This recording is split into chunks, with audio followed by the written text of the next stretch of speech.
하나님께서 우리에게 신앙생활 하시면서 이 사도 요한을 통해서 우리 한번 1장 1절을 같이 읽겠습니다. 시작. 태초에 말씀이 계시니라. 이 말씀이 하나님과 함께 계셨으니 이 말씀은 곧 하나님이시니라. 아멘.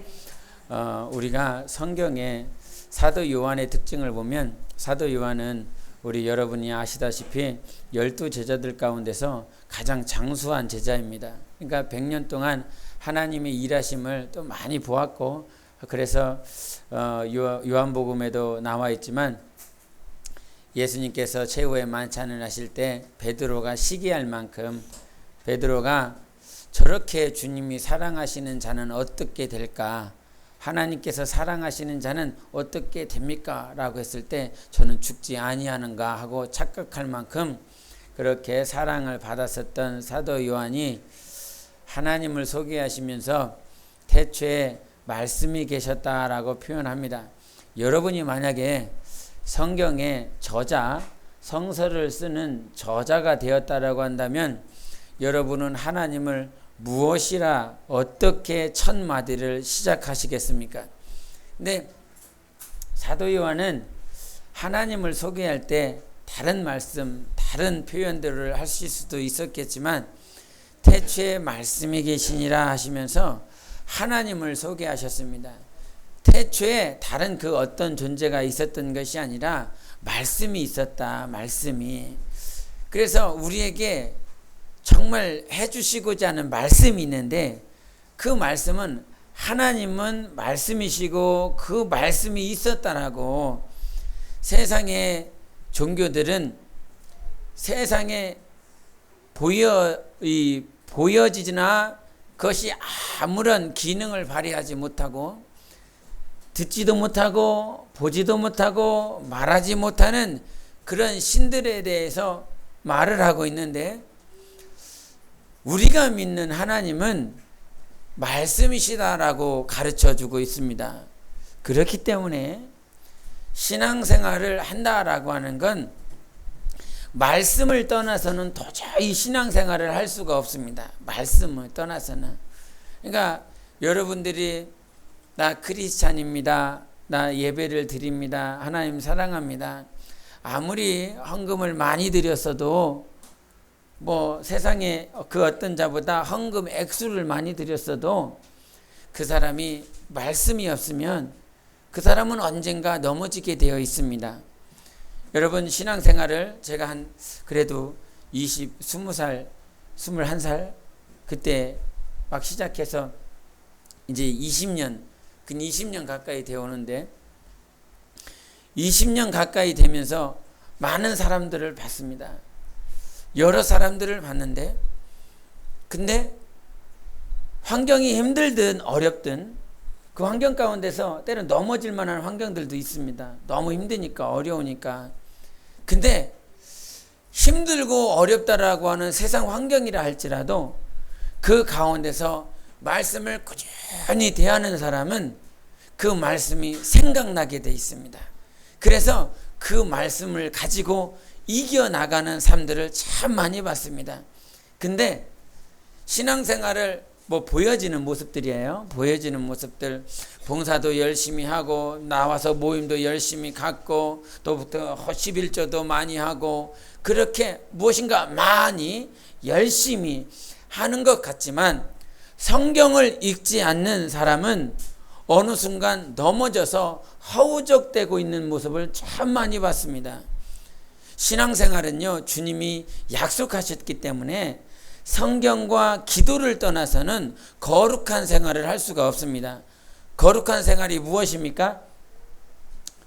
깨끗한 생활입니까? 열심히 자기 육신을 닦는 것이 거룩한 생활입니까? 그것이 아닙니다. 자기 자신을 어떤 삶 가운데서도 구별시켜 나가는 것이 거룩한 생활입니다. 오늘도 여러분이 주일이라고 해서 왔지 않습니까? 주일이라고. 세상 사람들은 세상이라고 하는 공휴일, 세상의 휴일이기 때문에 육체의 안식을 누리기 위해서 아니면 가족들의 어떤 휴식을 취하기 위해서 이곳으로 저곳으로 나가기도 하였고 또 자기가 쉬기 위해서 또 육체의 힘을 얻기 위해서 하고 있는데, 여러분들이 세상 사람들과 불신자들과 다르게 오늘 예배당이라고 하는 곳에 이 자리에 나올 수 있었다라고 하는 것은 하나님께서 여러분을 거룩하게 구별시켜 나가는 한 과정인 것입니다. 한 과정들 가운데 계속 여러분들이 구별시켜 나가고 있어요. 그 구별시키는 것이 누가 구별시킨다고요? 하나님께서 구별시키는 겁니다. 하나님께서. 성경 말씀에 많은 사람들이 찾지만 그 가운데서 택함을 받는 자들은 적다라는 말씀이 있습니다. 하나님 앞에 여러분이 구별되시기를 축원합니다. 하나님 앞에 구별되는 사람이 정말 복받은 사람입니다. 우리가 바벨론 그 우르 땅에, 갈대아 우르 땅에 있었던 많은 사람들이 있었지만 그 가운데서 하나님께서 누구를 구별시키셨습니까? 아브라함을 구별시키셨습니다. 그 아브라함이 하란 땅에 갔을 때 그 하란 땅에 데라도 있었고 당신의 아버지도 있었지만, 아버지와 그 함께 있었던 친척들도 있었지만, 하나님께서는 유독 아브라함을 부르셔서 가나안 땅에 들어가게 하셨습니다. 마찬가지 예수님이 오시려고 하셨을 때 그 시대에 많은 동정녀, 많은 처녀들이 있었지만 유독 하나님께서는 저 마리아를 부르셔서 그 마리아에게 내게 아들이 있을 것이다, 이름을 낳을 것이니 예수라 하라 말씀하셔서 많은 여자들이 있었지만 그 가운데서 마리아를 구별하여 주셨습니다. 그때 마리아가 이길 수 있었던 것은 자기의 환상이나 자기의 이상이나 자기의 생각 가지고, 주관 가지고 하나님의 말씀을 하나님께 나아갔던 것이 아니라 하나님께서 가브리엘이라고 하는 천사를 통해서 마리아에게 말씀을 주셨습니다. 결국 그 말씀으로 말미암아 자기는 이해가 되지 않는 환경들이에요. 처녀가 자식을 낳으면 그 당시에는 돌로 맞아 죽음을 당해야 되는 그런 환경들이었습니다. 그런 환경인데도 불구하고 그가 붙들었었던 것은 그 말씀이 이루어지기를 원합니다 라고 고백합니다. 여러분 삶 가운데 그런 고백이 있으시길 바랍니다. 하나님께서 내게 하신 말씀이 이루어지길 원합니다. 할렐루야. 얼마나 큰 복인지 모릅니다. 하나님께서 내게 하신 말씀, 하나님께서 내게 주신 말씀, 그 말씀이 길가에나 돌짝밭에 떨어지지 아니하고 내 심령의 옥토에 떨어져서 그 말씀이 이루어졌을 때 그 복이 얼마나 큰 복입니까? 그 복이 진짜 큰 복입니다. 할렐루야. 그 복이 너무 좋은 복입니다. 그래서 우리가 신앙생활 하다 보면 많이 답답하고 어려울 때가 있습니다. 많이 힘들고 어려울 때가 있습니다. 근데 하나님이 내게 하신 그 말씀들이 어느 순간 이루어져 있고 이루어 나가는 모습들이 하나씩 보여질 때 그거만큼 기쁜 것이 없습니다.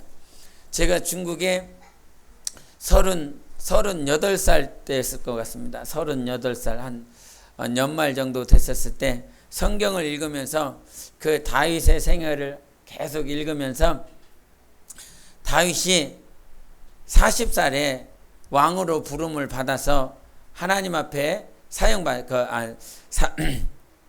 30살에 부름을 받아서 그 헤브론에서 7년 동안, 그 다음에 예루살렘에서 33년 동안 이렇게 왕의 그 권좌에 올라서 40년 동안 그가 생애를 살아가는 그 모습을 보여주셨는데, 그 말씀을 읽으면서 하나님께서 그 40년 동안의 왕의 그 시간들을 말씀하시면서 그 말씀을 읽는데 저한테는 그 말씀이 그냥 다윗이 40년 동안 왕의 생활을 했다가 아니라 그 40이라는 숫자를 보여주시면서 내가 너를 40살부터 쓸게 라고 하는 그 말씀으로 보여주셨습니다.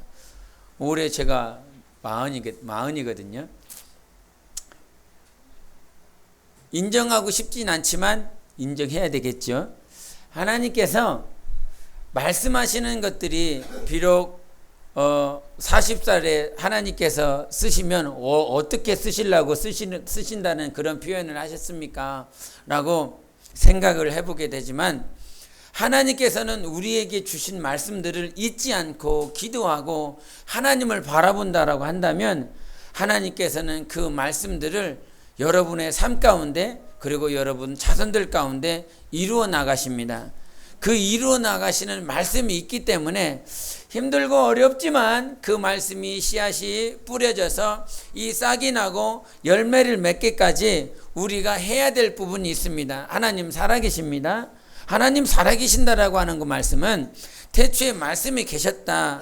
근데 이 말씀이 누구와 함께 하셨다? 하나님과 함께 하셨다. 근데 이 말씀이 결국 누구시더라? 하나님이시더라 그랬습니다.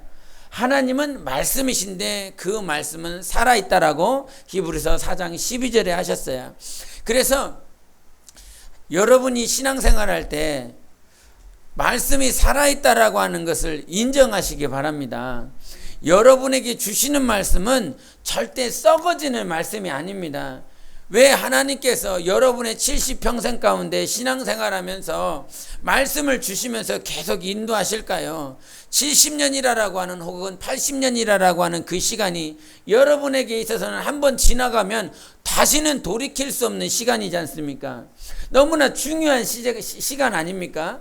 다시는 돌이킬 수 없는 시간.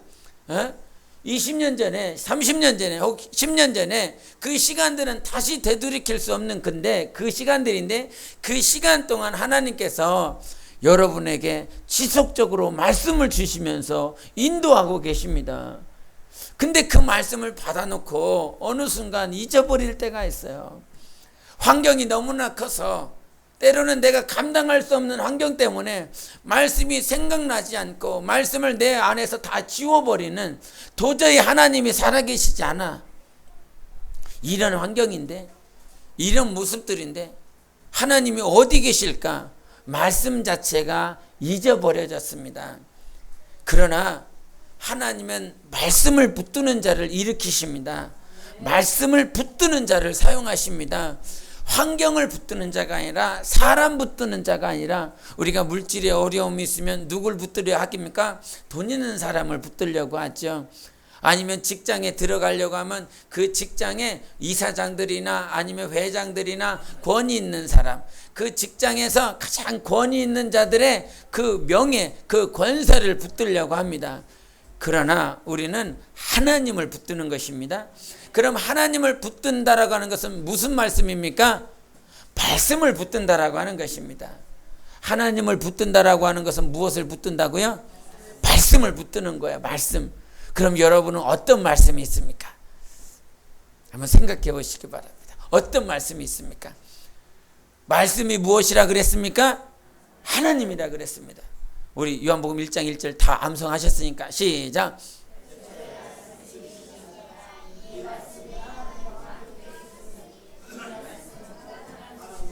아멘.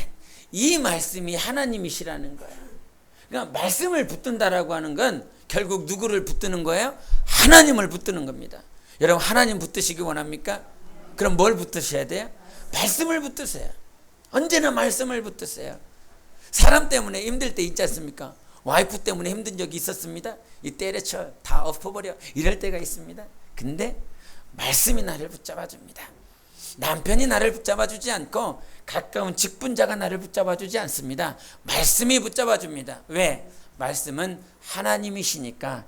하나님의 붙들림을 받는 자는 결국 말씀의 붙들림을 받아서 그렇게 살기를 원하는 거예요. 그래서 어디 앞으로 갑니까? 말씀 앞으로 갑니다. 성경을 읽으려고 합니다. 누구를 잡아야 되니까? 주님을 붙잡아야 되니까. 하나님을 붙잡아야 되니까. 지금 이 상황 가운데서 나를 구렁텅이에서 끄집어내 주실 수 있는 분은 하나님밖에 없습니다. 다윗의 생애 가운데서 그가 10대 중반에 그 하나님께 사무엘로 말미암아 기름 부음을 받다가 그 15년이라고 하는 시간 동안 사울에게 쫓김을 받습니다. 그 쫓김을 15년 동안 여러분이 누군가에게 쫓김을 받는다고 생각을 해보세요. 여러분이 지금 40입니까? 그럼 15년 후면 55살입니다.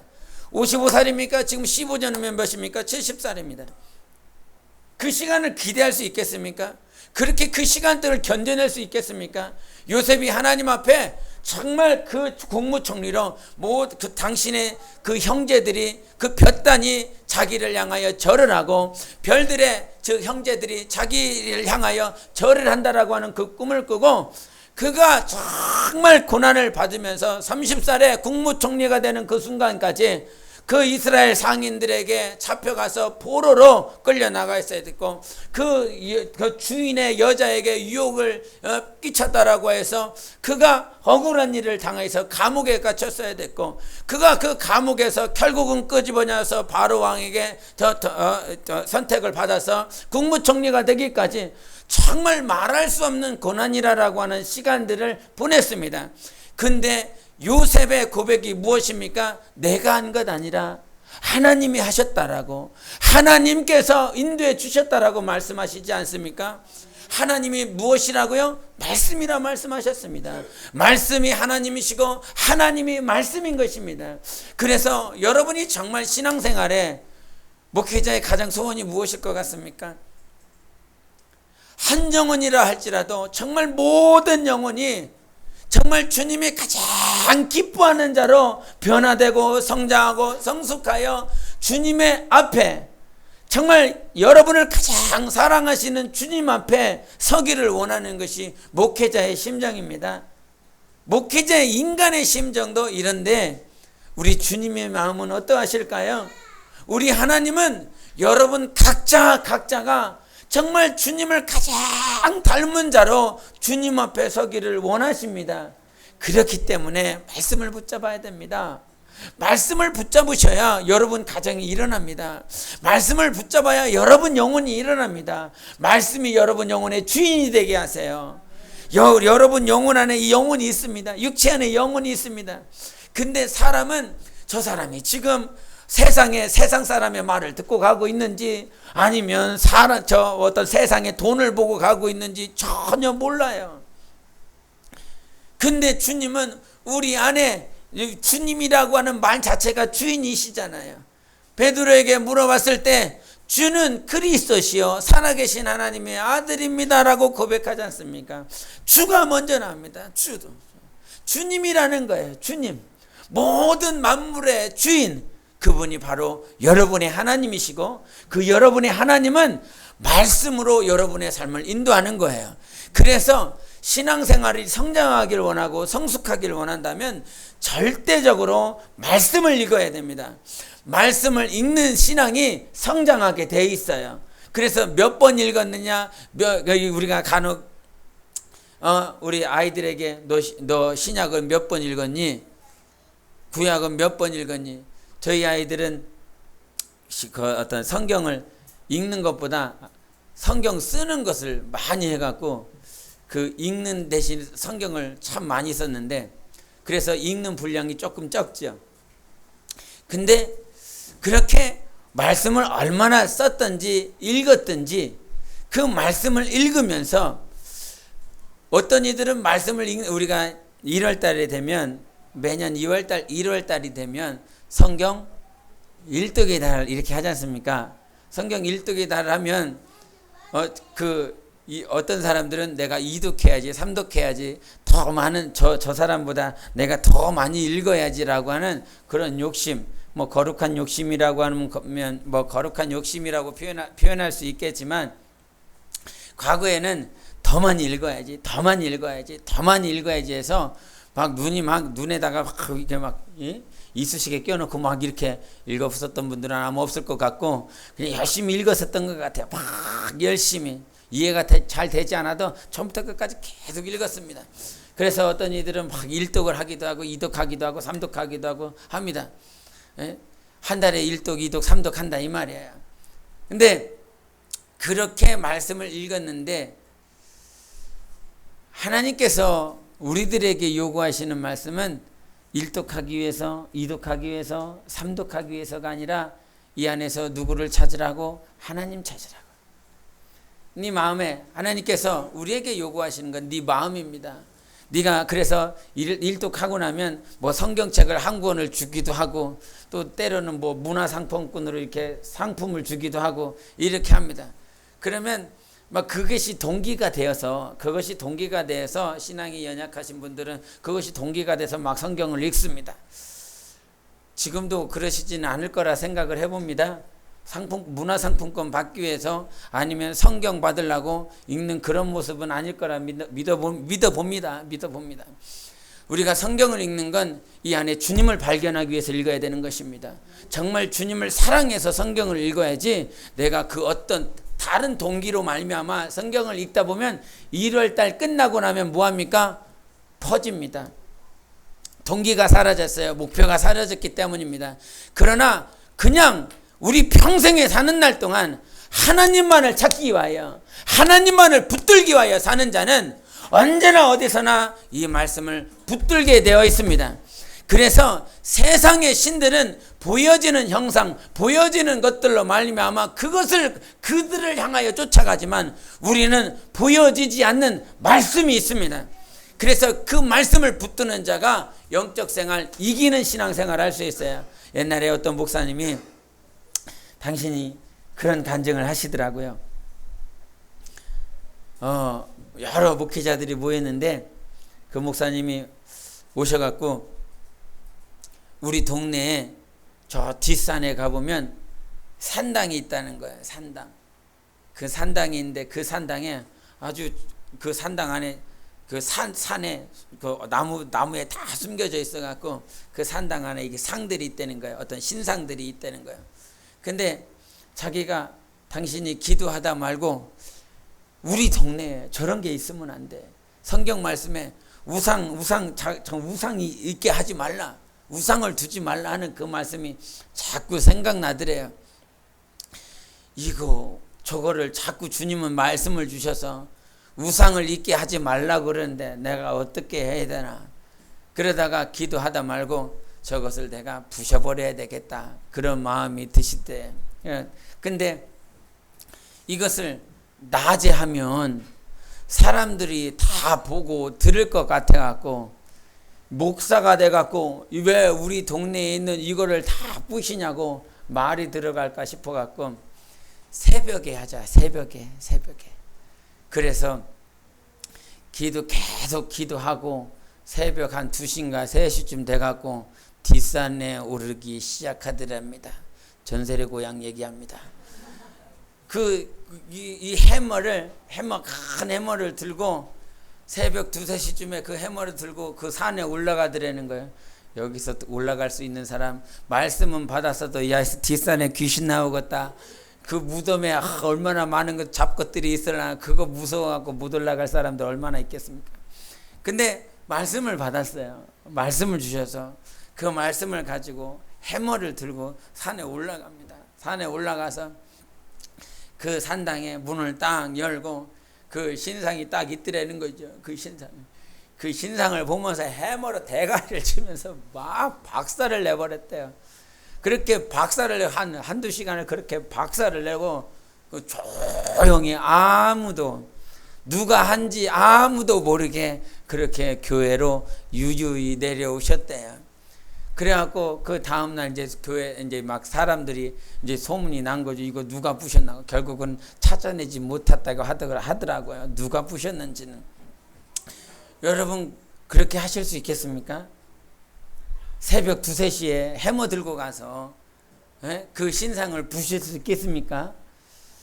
말씀이 있었기 때문에 그렇게 하셨는데, 여러분 말씀을 받았다라고 하는 건 어느 순간 그것이 복이지만 어느 순간 내 안에서 갈등이 일어나는 말씀입니다.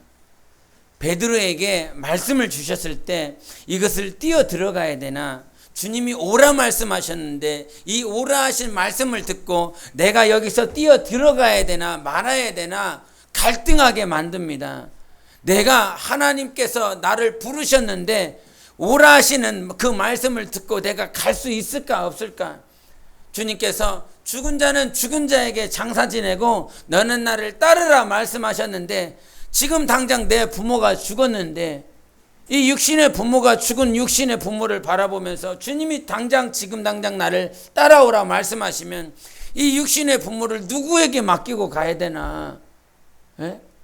제가 한 중국에서 한국에 이렇게 왔다 갔다 하면서 한 3번인가 왔다 갔다 했을 때 3번째 그때 저희 이제 아이들하고 여기 천안역에서 있었습니다. 천안역에서 이 천안에 있었던 짐을 다 정리하고 이렇게 그때 중국으로 들어갈 때 이제 맨 처음에 들어갔을 때는 저희 어머니가 저희를 쳐다보시지도 않더라고요.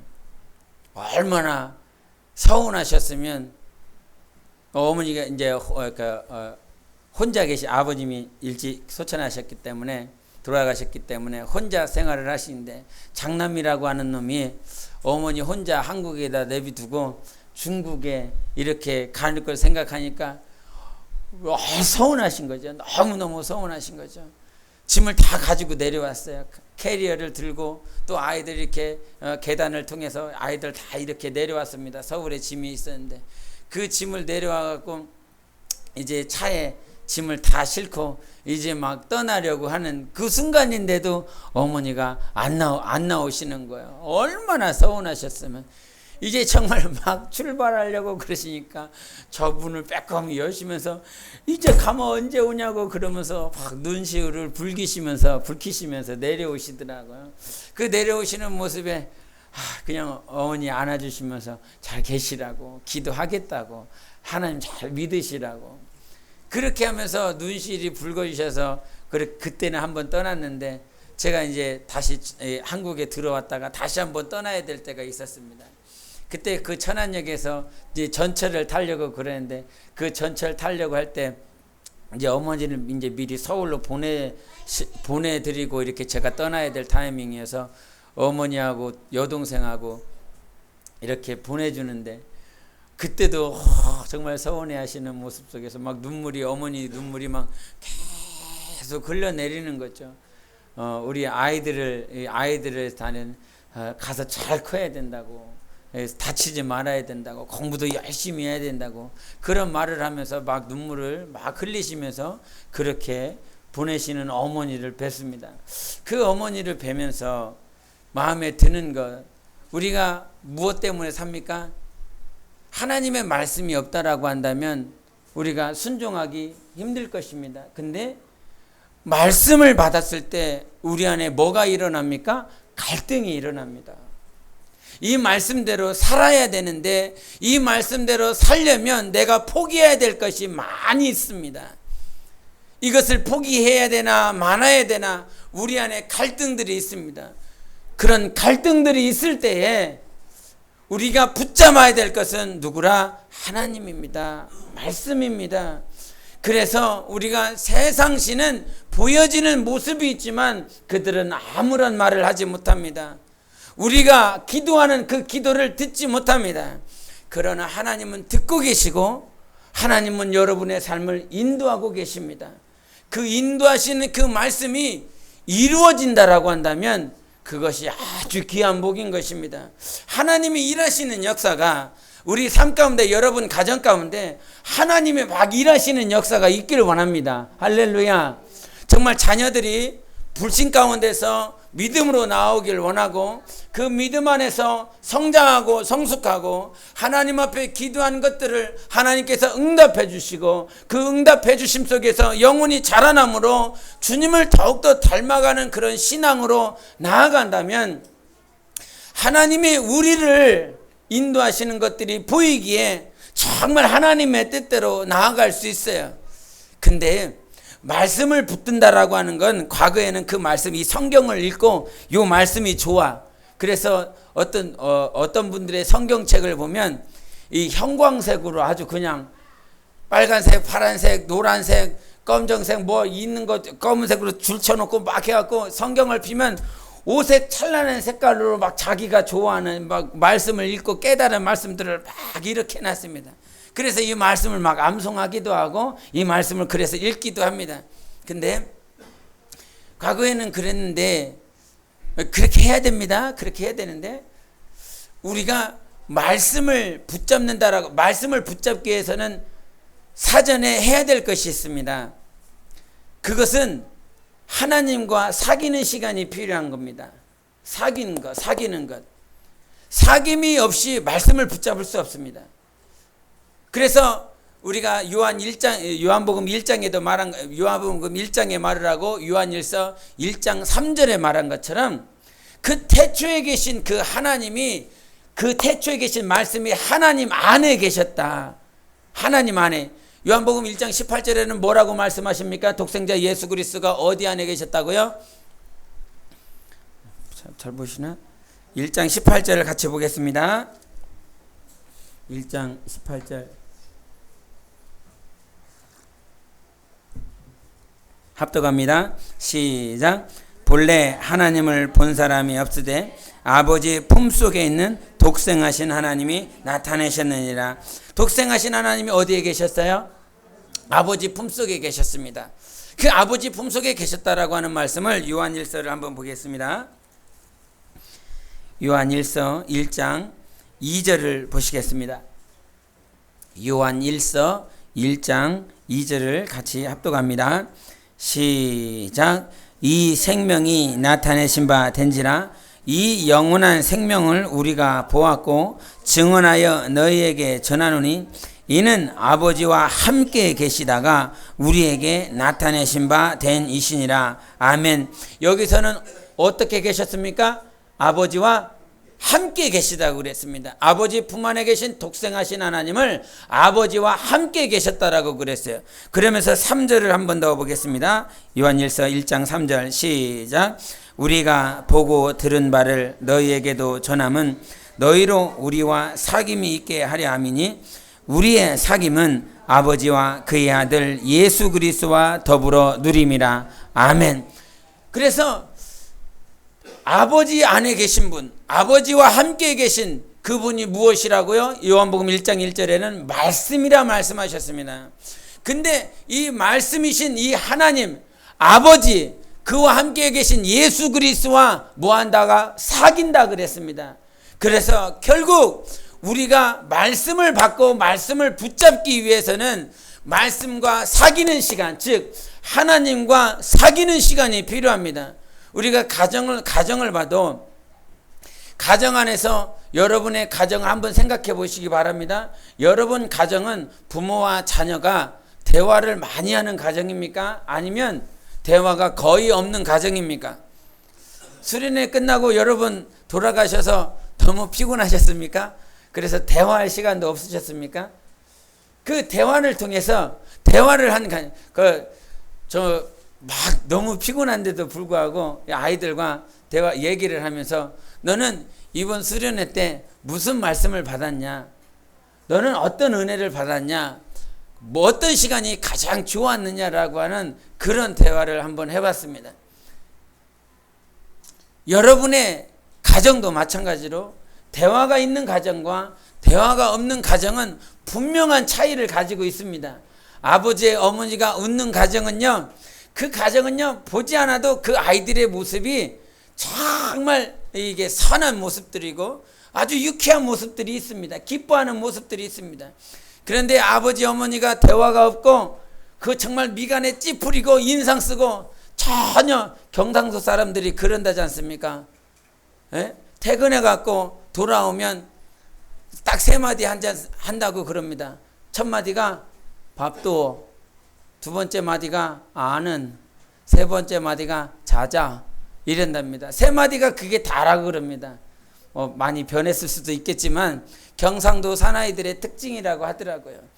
여러분의 가정들 가운데서 무엇이 살아나야 되냐면 말씀이 살아나야 됩니다.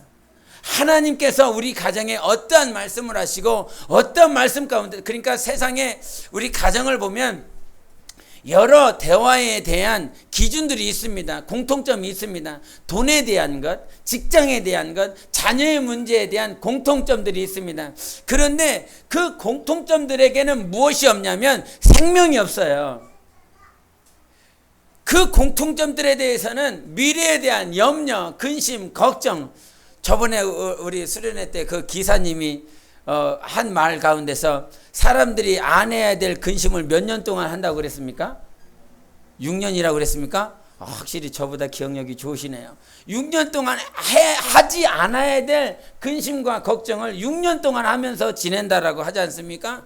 근데 그 세상의 자녀에 대한 문제, 직장에 대한 문제, 장래에 대한 문제, 학업에 대한 문제, 건강에 대한 문제, 모든 세상의 문제가 근심이고 걱정이고 그렇게 아무런 쓸데없는 걱정이 되는 이유는 무엇이냐면 그 안에는 생명이 없다라고 하는 거예요. 생명이 없는 근심, 생명이 없는 걱정을 한다라고 하는 것입니다. 근데 하나님께서 우리에게 주신 말씀이 무엇입니까? 요한복음 1장 3절에 그 안에 무엇이 있다? 생명이 있었으니 이 생명은 사람들에게 비치는 빛이라 말씀하셨습니다. 그러기에 여러분 가정이 생명으로 충만하려면 무엇이 있어야 됩니까? 말씀이 있어야 됩니다. 말씀의 사귐이 있어야 됩니다. 너는 오늘 무슨 말씀을 받았니? 너는 하나님께 오늘 무슨 말씀을 받았느냐? 그 말씀을 같이 서로 사귀고 그 말씀으로의 교제가 이루어질 때 그 가정은 무슨 사귐이 이루어집니까? 생명의 사귐이 이루어집니다. 생명의 사귐. 말씀을 받은 자는 생명을 받은 것이에요. 그래서 그 생명을 받았기에 이 안에 어둠의 권세가 떠나가는 것입니다. 그래서 근데 그 1장 5절을 한번 누가 읽어주시겠습니까? 요한복음 1장 5절.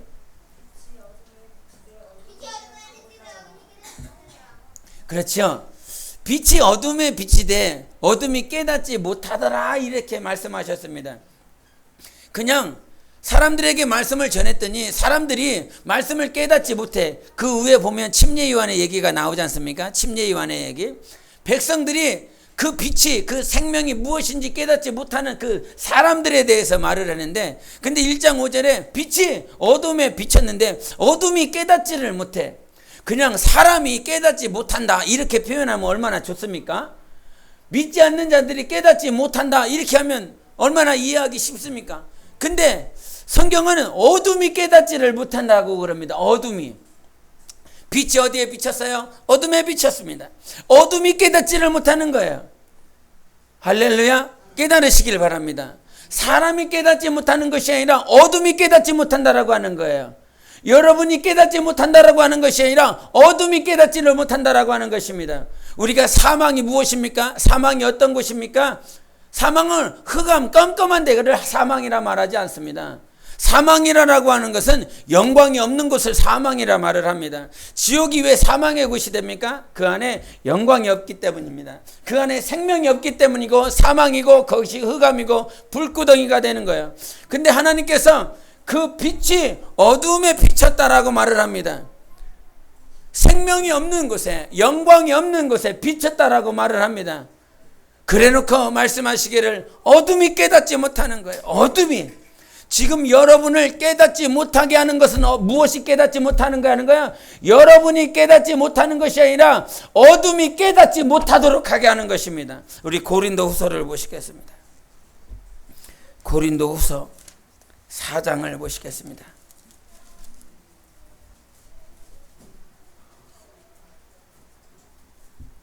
고린도후서 4장 4절을 같이 합독하시겠습니다. 우리 4장 4절과 6절을 읽겠습니다. 시작.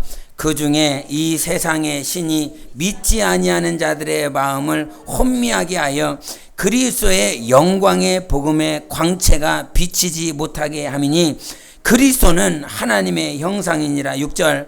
어두운 데에 빛이 빛이라 말씀하셨던 그 하나님께서 예수 그리스도의 얼굴에 있는 하나님의 영광을 아는 빛을 우리 마음에 비추셨느니라. 아멘.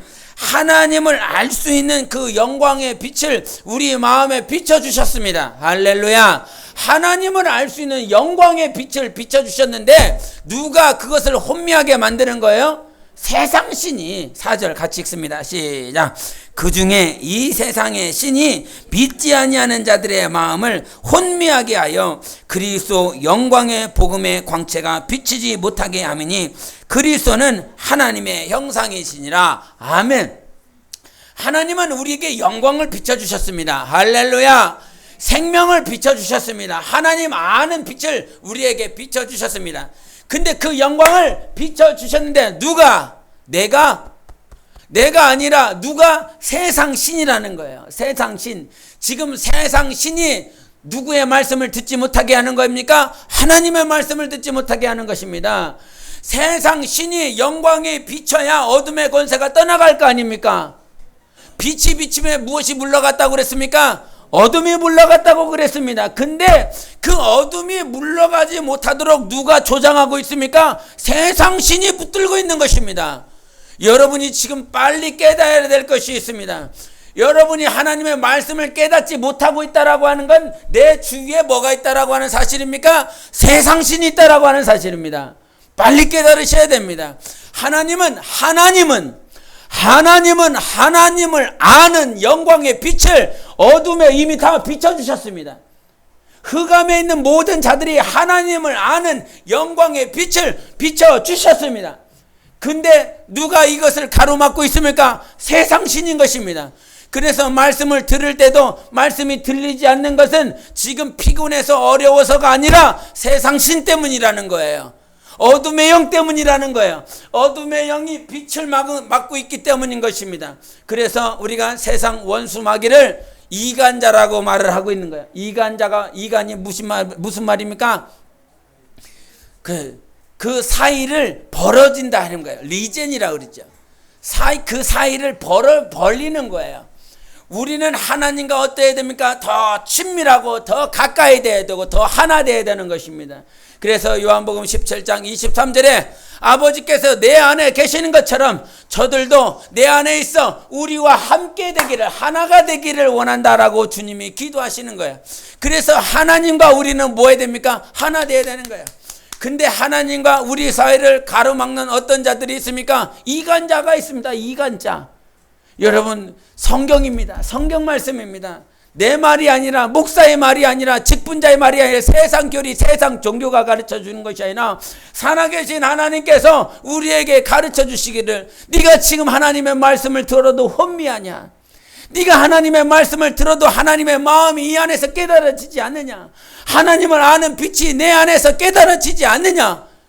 무엇을 저주하라? 사람을 저주하지 말고, 사람을 미워하지 말고, 하나님의 말씀을 받았음에도 불구하고 깨달아지지 않는 내 영혼을 하나님 앞에 회개하고 이 세상 신을 저주하라 이는 것입니다. 할렐루야. 무슨 말인지 잘 깨달으셔야 됩니다. 사람을 미워하는 것이 아닙니다. 할렐루야. 그 뒤에서 어떤 자? 이간자가 있다 이 말이에요. 우리가 신앙생활은 예수 그리스도 안에서 함께 자라나가는 것입니다. 성령 안에서 함께 자라나가는 것입니다. 함께 자라나가는 것입니다. 그러나 이 함께가 되지 못하도록 이간자가 정말 성도들과 또 직분자들과 이 사이를 자꾸 끊어놉니다. 누가 그런다고요? 사람이 그러는 것이 아니라 누가? 세상 신이 그런다고요. 어둠의 신이, 어둠의 영들이 그런다고요. 하나님은, 하나님의 뜻은 무엇이에요? 하나님의 말씀은 무엇이에요? 더욱더 성령으로 하나 되는 것이 하나님의 말씀이에요. 근데 내 마음속에서, 우리의 삶 가운데서 자꾸 분리시키고 떨어뜨리는 그런 삶들이 있어. 그러면 누가 작업하고 있는 거예요? 하나님이 작업하는 것이 아니라 어둠의 영들이 지금 작업하고 있는 것입니다.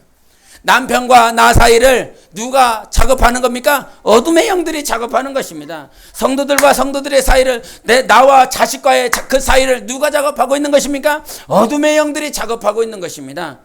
우리는 하나님께서 하나님을 아는 빛을 우리에게 비춰주신 것이에요. 그래서 우리가 신앙생활할 때 정말 하나님 앞에서는 더 가까이 나가시길 바랍니다. 하나님께는 더 가까이 나가야 되나, 세상 신을 향하여서는 우리가 저주하고 예수 이름으로 승리하는 영적 생활을 해야 되는 것이에요.